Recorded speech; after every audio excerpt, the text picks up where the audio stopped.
Hello and welcome to the Kind Regards podcast.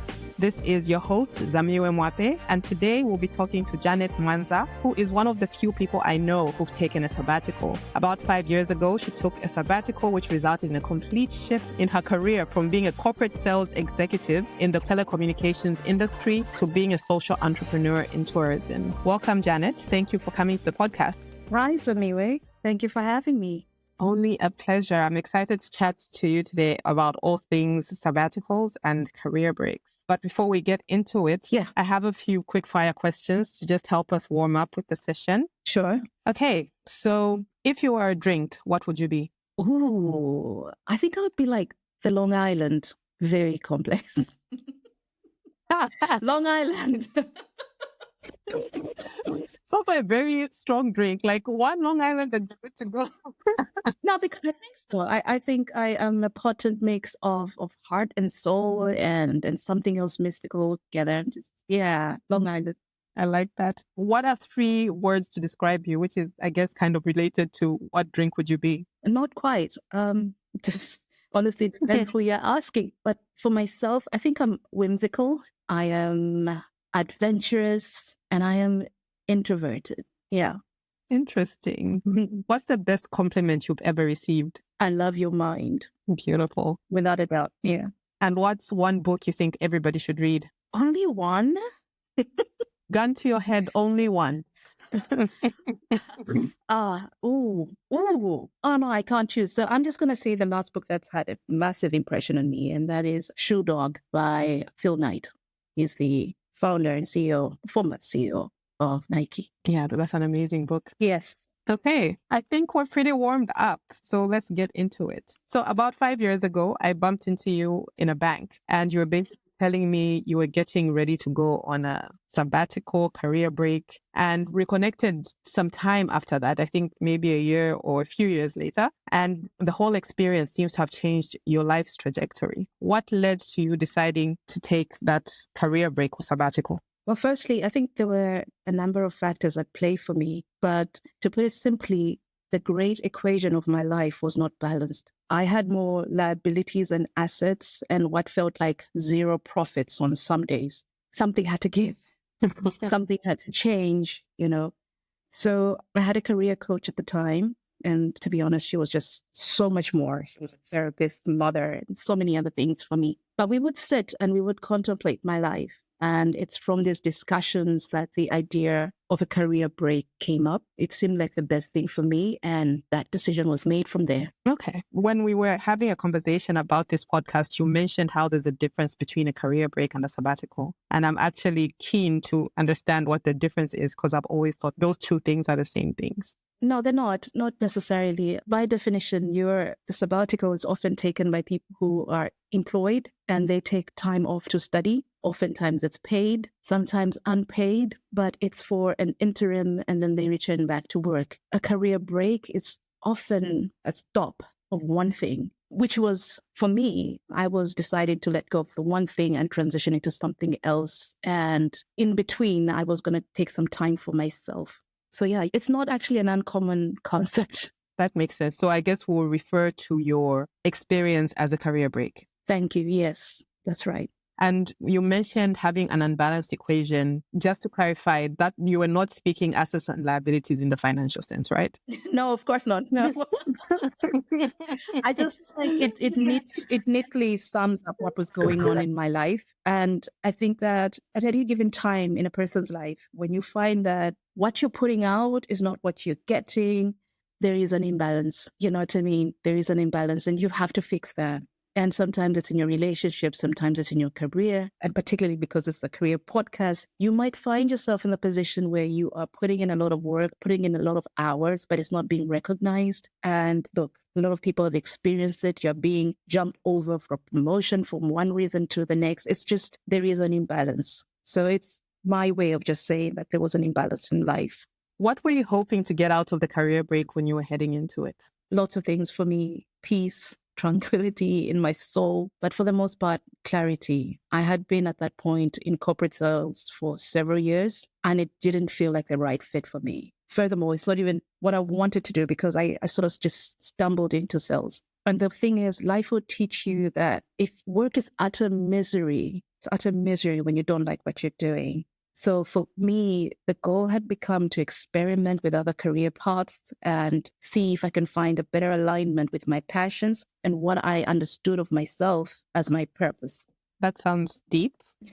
And I guess we'll unpack that as we further go along into the conversation. But yeah, I've realized from various conversations with people that the thought of a career break feels inaccessible to the average person for various reasons, such as time, finances, etc. How long did it take you to plan for it, and what was involved? I think I'll refer to what I said earlier. I think that a lot of it is how we think about things. So, like I suggested, people have done this before. People have taken study leave, whether paid or unpaid. Other people have taken elongated maternity leave because they want to raise their children for a year or two. So it's really how we think and process these things. For me, I think it's not a foreign concept. We've actually lived it a lot more than we know, consciously register. But coming to preparation, like I'm glad we clarified that for me, I took a career break.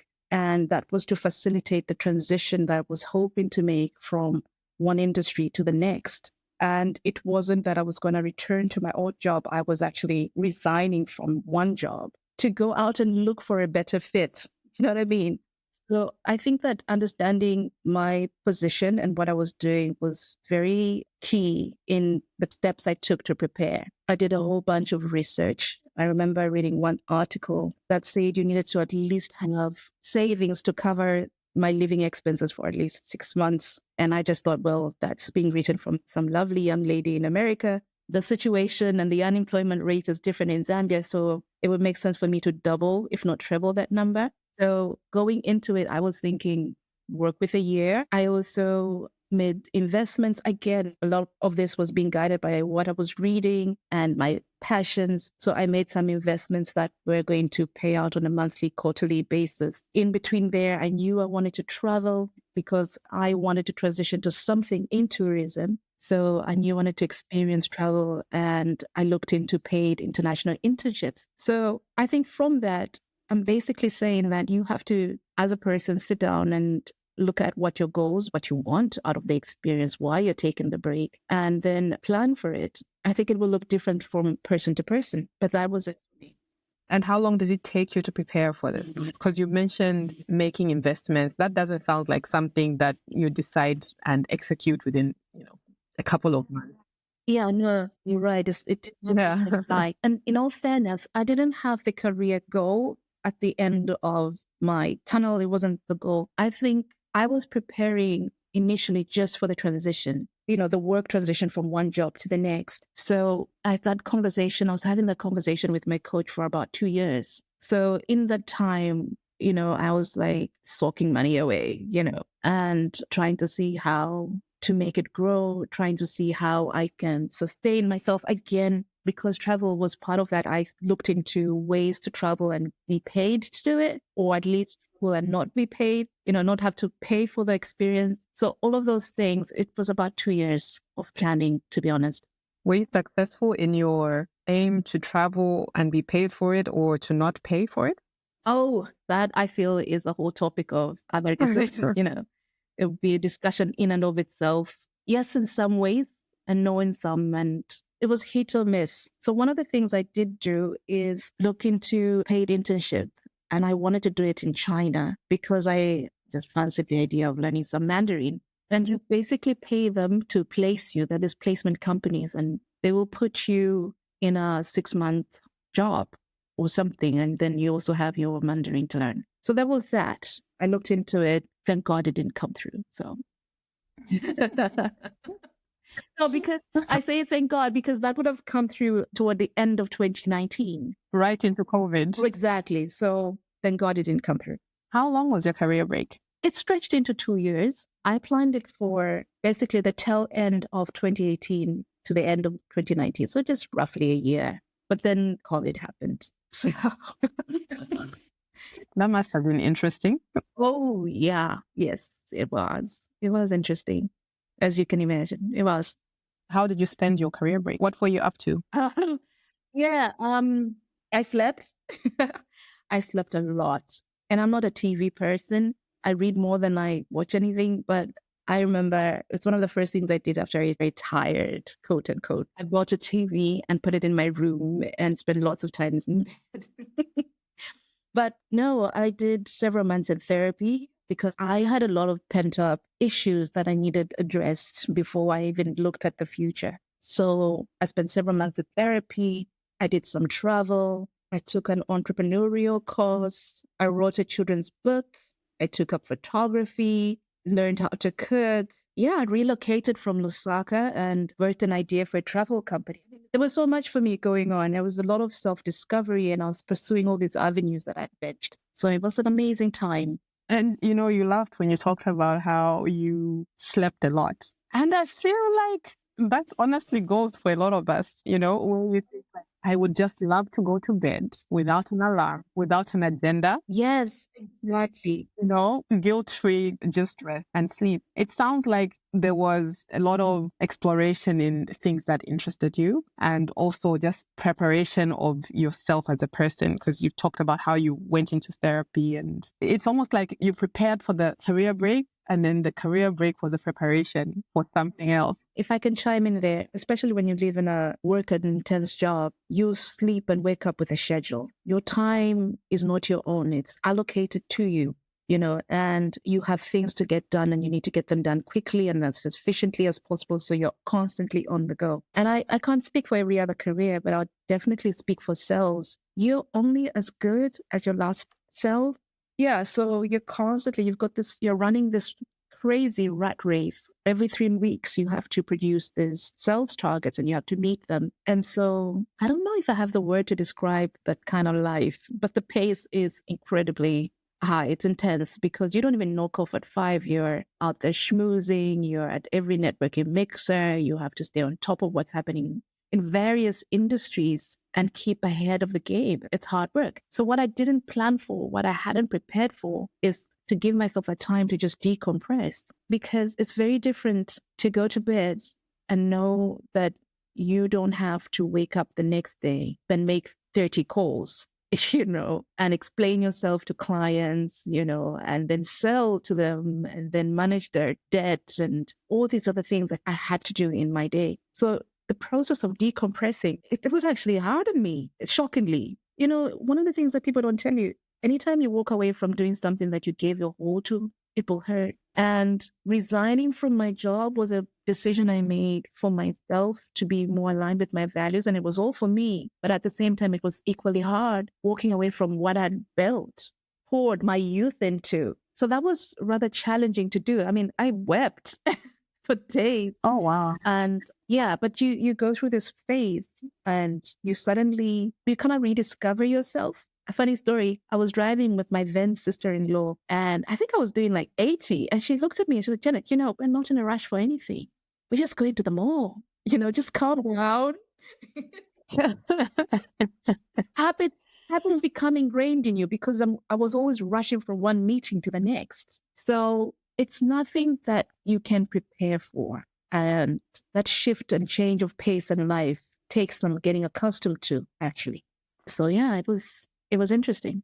That is really interesting because the thought of making 30 phone calls is exhausting in and of itself. And I think maybe there are people that are suited for that and would thrive in that. But the fact that you referred to yourself as an introvert earlier when you were explaining the 3 words to describe you, I can only imagine how draining that was. But another interesting thing you've said that I didn't expect is the fact that it was hard on you to change the pace. And I think maybe that's something that would surprise a lot of us, where you realize that, oh, I don't have the things that I'm used to having in my life anymore. And I imagine that it's different from going on leave. Yeah, because with leave, you're probably like, oh, I only have 2 weeks and I need to get this, and this done. But if you have a break for that extended period of time, you really do have time. So yeah, that was just an interesting perspective that I didn't expect. Yeah, no, Samiwa, I think that whenever you give yourself to something, and you love something, you pour yourself into it, even when you know it's time to leave, it's difficult. And that doesn't just manifest itself in relationships, it manifests itself in your work as well, because it's something that you did, invest your time and energies in. It's not easy. When you're on leave, it's a different mindset because, like you said, it's 2 weeks, you're going to go back. But when you're walking away from something altogether, you're shutting a door, never to return. That feels different. Nobody actually prepared me for it. I was shocked at my own reaction Yeah. to it. But yeah, so it did take some time to settle into it. Yeah. It's like telling yourself, I thought this is what you wanted. No, but it is, and it was. And you see, that's the thing. It is what you want, but it doesn't necessarily mean it's easy. So it is. But What are some of the places that you visited while you were on this break? let's see. So I spent a large amount of time between Botswana and Bali, but I did hop into Qatar, which was really interesting. A little bit of Thailand as well. I did a long layover. That's a really, really nice travel tip. If you want to get in a city tour, like a 2-hour city tour, just get a long layover anywhere you go and get a city tour. Then the other places are places I've been, like South Africa, but I've visited so many times. I don't ever count it anymore.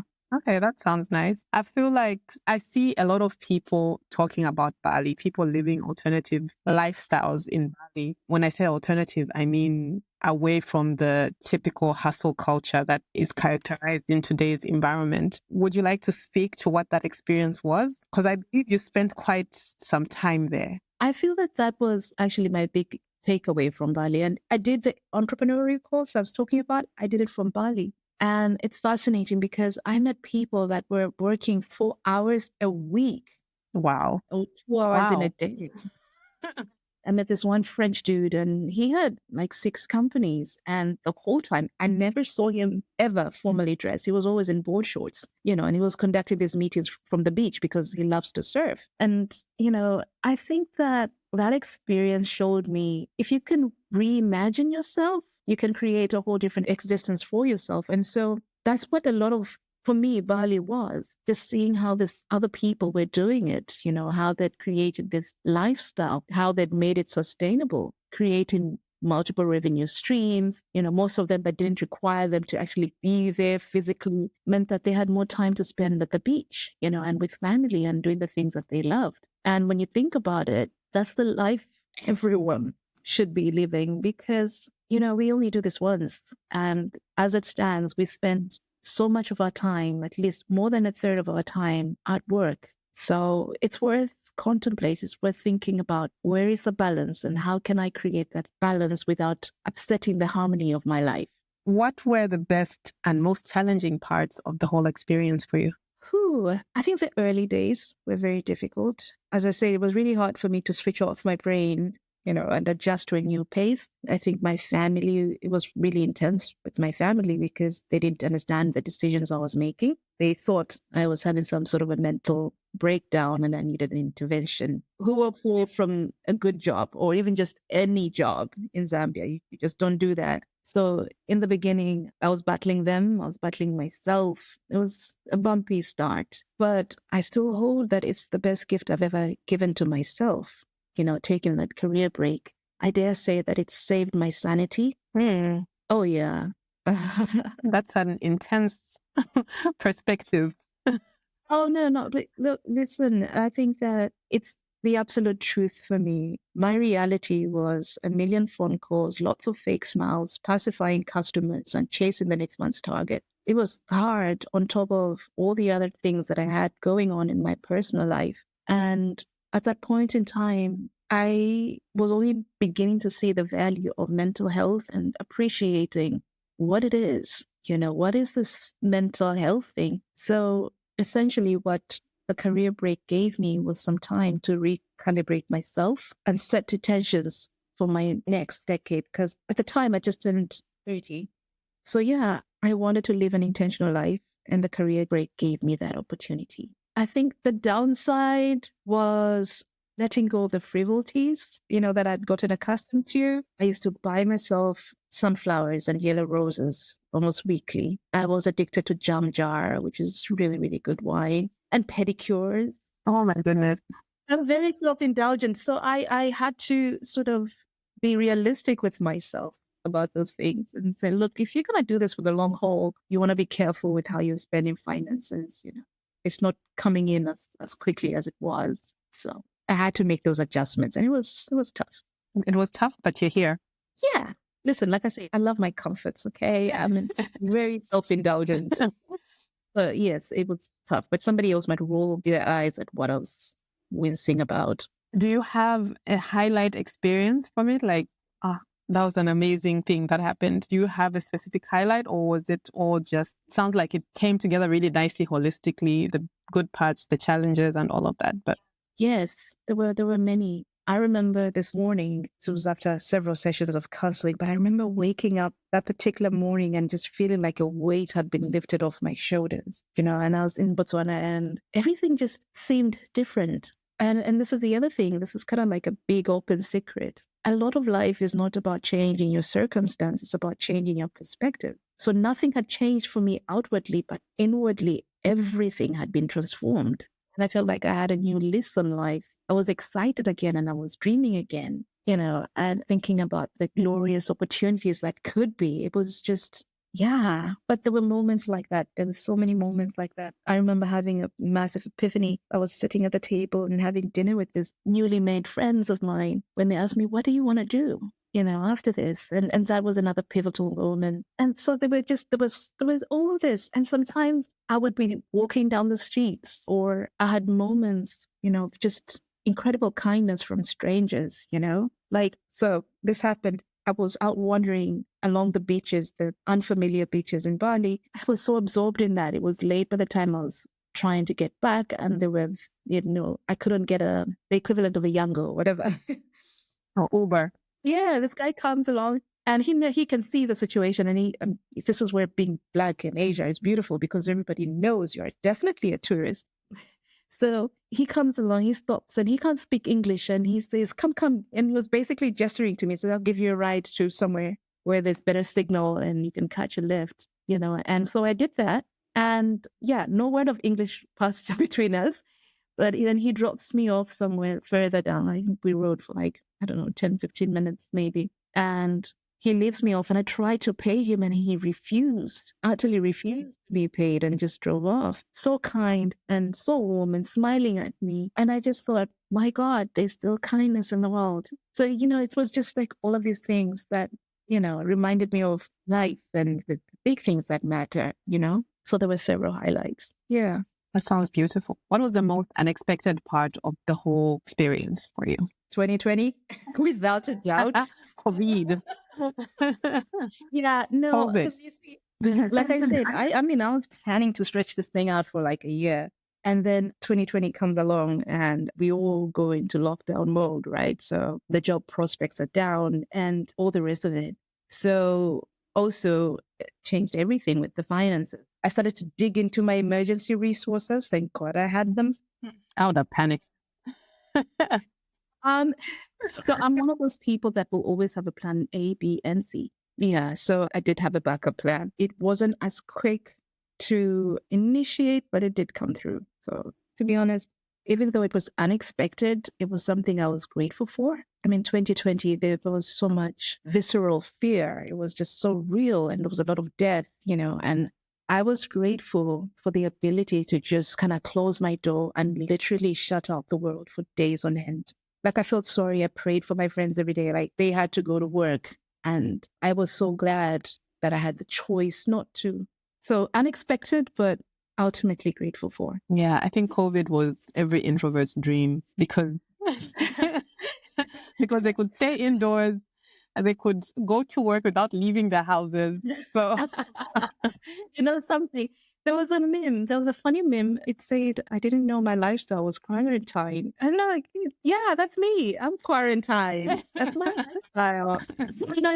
I think mentally I was built for it. Like, people were crying because they were losing their social life. They didn't have that contact. I was like, yeah, this is good. This is normal.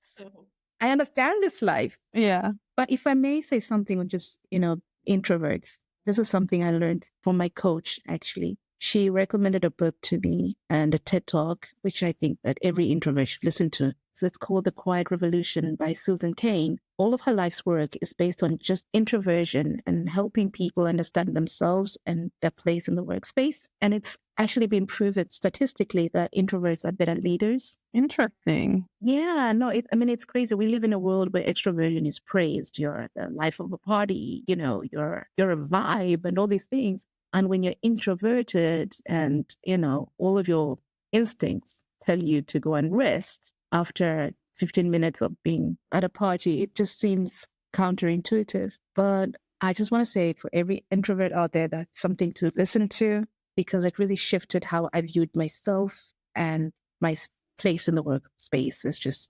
was changed and transformed. We can be effective. We are. It's just done differently.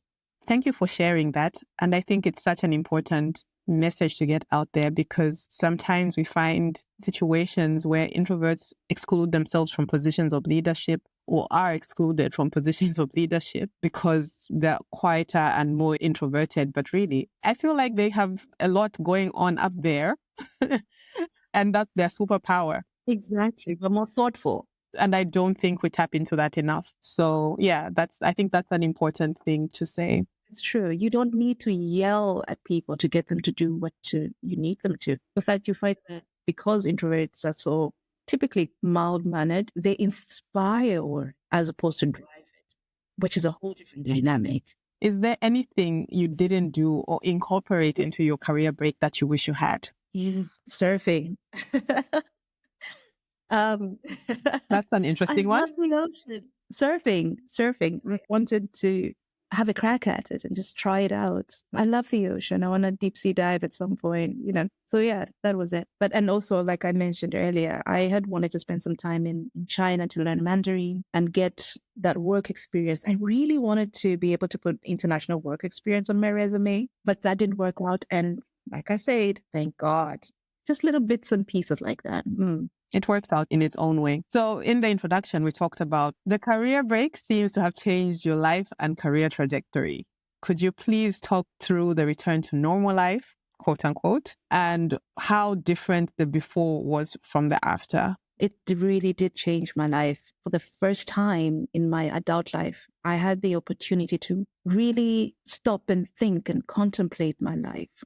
For nearly 8 years straight, I had been reacting to whatever life threw at me. Life was happening to me and not the other way around. I found myself stuck in this rat race, just trying to survive, not really understanding why it all mattered in the grand scheme of things, So taking the break allowed me to ask myself the important things like, who am I? What is important to me? And perhaps more importantly, who do I want to be? So I finally had that space within my mind to be able to wonder about such things and just think about the answers. I asked myself, if I only had 6 months to live, what would I regret not doing? It makes you pause. It makes you think what's really, really worth your time. And I kept coming back to this core question, who do I want to be? So finally, as I said, I was sitting around a table with newly made friends in Bali. We're having dinner. And this one lady turned to me and she asked me, so what are you going to do next? And the honest truth of that answer meant that I could never go back to being the same person, working a meaningless job in order to receive a paycheck and pay bills and then do it again the next month. I just couldn't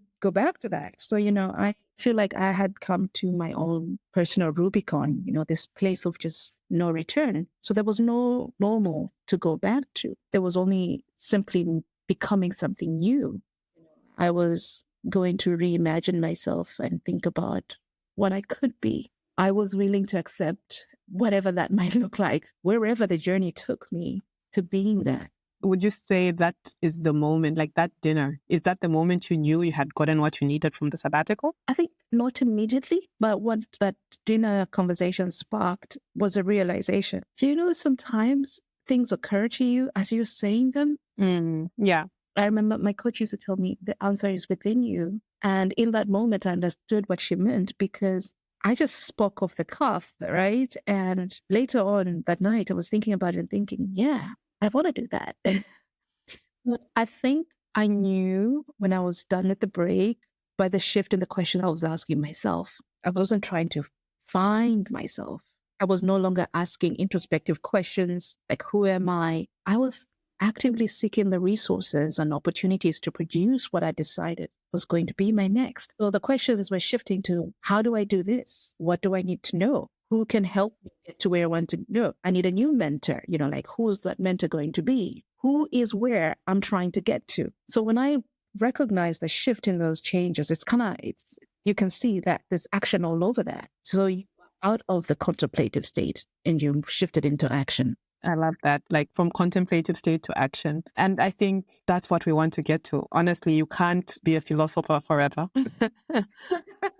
Yeah. So I really like that. You summed it up very nicely. So what did happen next? One of the things that came to me is the thought that I wanted to leave the world a better place than I found it. And there are things in our society, in our nation, that had bugged me for a long time. And I didn't even understand why those things were the way they were. So I decided I was going to get around people that are having the conversations of change. And it was so random, actually. I was talking to my neighbor, and he ran a nonprofit. And he said, do you want to temp for a little while and, get your feet wet, in the nonprofit sector? I said, sure. I was open to new experiences. So then I got on board with them to do this project for girls, the Anti-Tasha project. It was basically a telephone line for girls to call in with all their questions around sexual reproductive health. And I absolutely loved it. I mean, it was something grassroots. It spoke to things that I believe in, and it had impact, positive impact, but also it was leveraging my experience, in the telco industry, so that was so fun to build and create, and sort of roll out, which I love projects, So I worked on that for like 18 months, and it was so amazing. I was selling, but I was selling something different. I was selling hope, and I was selling positivity. I was selling the solutions that were going to ensure we had better, well-informed young women out there. Let me tell you a little bit about the project, if I may. Yes, please.